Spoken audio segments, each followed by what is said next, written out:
Some people don't know that there is even the possibility of taking responsibility. That's why you are so important. Anybody who realizes it, you are the beginning of the transformed world.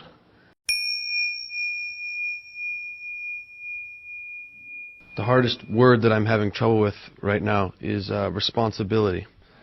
And I have a hunch that most of the things that I consider responsibility are just my ego telling me things I have to do. But I also, when I think about the future of the earth and human evolution and stuff like that, sometimes I have big emotions of responsibility. So I'm just curious. Thank you. About the right relationship to the word responsibility. Okay. Thank you.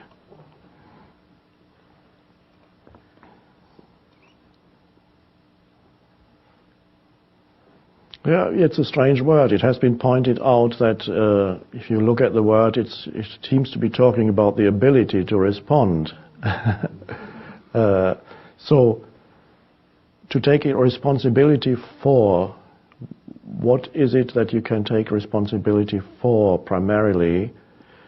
It's taking responsibility for your state of consciousness, which determines what kind of world you create. Because you are humanity. Humanity is an abstract concept, doesn't exist. Humanity is the human being. You are humanity. So for humanity to take responsibility, you need to take primarily responsibility for your state of consciousness, because only a diseased or dysfunctional state of consciousness produces a diseased and dysfunctional world out there. By world, I mean the human-made world that has been imposed on what's already there, the planet, which is potentially, of course, a paradise. The planet, pristine, unbelievable jewel, a being of great intelligence. We are not separate from it, but the being is going through a transitional process. And every transitional process is critical. It may or may not work, in which case the being will go some other way. But your state of consciousness determines what kind of world you create, what kind of action you take, and what consequences your actions have.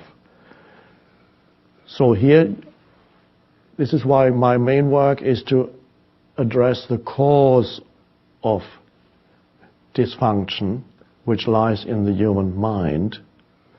The dysfunction of the human mind, or as it is sometimes called in Zen, the sickness of the human mind. So, as I see it, and I don't think anybody who reads history can doubt it, there is a deep-seated dysfunction in humans, has been there for thousands of years.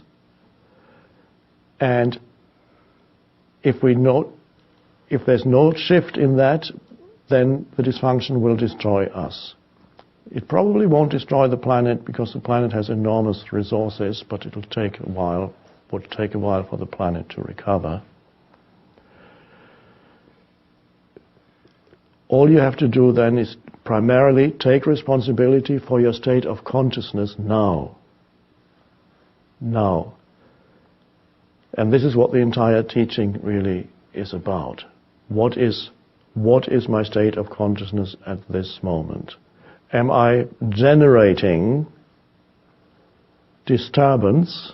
Am I generating negativity? Am I generating conflict and suffering for myself and others? Am I generating inner pollution? Am I polluting the beautiful being that I am with continuous absurd movements of thought, producing negative emotions, producing an entire entity that is illusory, that I call the me? So, to take responsibility, there needs to be just, of course, an awakening where you can say, okay, I will take responsibility now. Some people don't know that there is even the possibility of taking responsibility. That's why you are so important. Anybody who realizes it, you are the beginning of the transformed world. I don't know who first coined the famous phrase. You hear it quite often these days. You need to be the change. That the change that you want to see out there, you need to embody that. And that's not primarily what you do. There's something more primary than what you do. It's who you are. Who you are is your state of consciousness. Whatever you do flows out of that. So that's the primary is that. So the change is the transformed state of consciousness. Now, that is your responsibility. Anybody, once you've seen that, that's your responsibility. Now you know it. People who are not yet at that level don't realize it, and that's fine. You can't expect the whole world already to be at that stage. It's enough for you to take responsibility, knowing there's still a few million others who don't know that they can take responsibility because they live in such unconsciousness that they see the entire evil in others. What they see as evil, it's all in them. And they make half the world into their enemy. It's all out there. They're still, that's fine. Your it's only those are required to take responsibility, you who are up to it. But even those who are totally unconscious still, on the one hand, they don't know what they're doing. Obviously, as Jesus said on the cross, they know not what they do. In other words, they are in the grip of unconscious forces, or unconscious mental emotional streams. They don't know what they do. They cannot be held responsible. And people say, well, they should be held responsible. No, they can't be. They don't know what they do. However, the fact that they are not responsible because they can't be responsible does not mean that they do not suffer the consequences of their unconsciousness. So they generate suffering.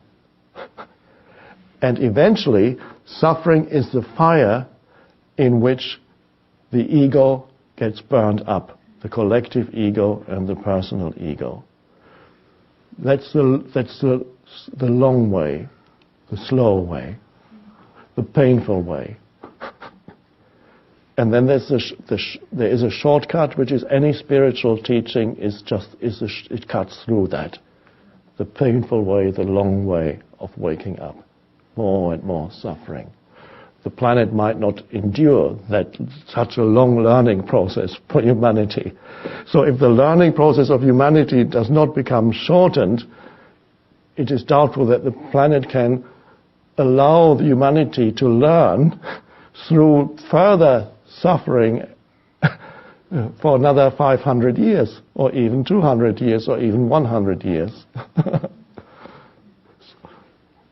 So that's... You are responsible for all that.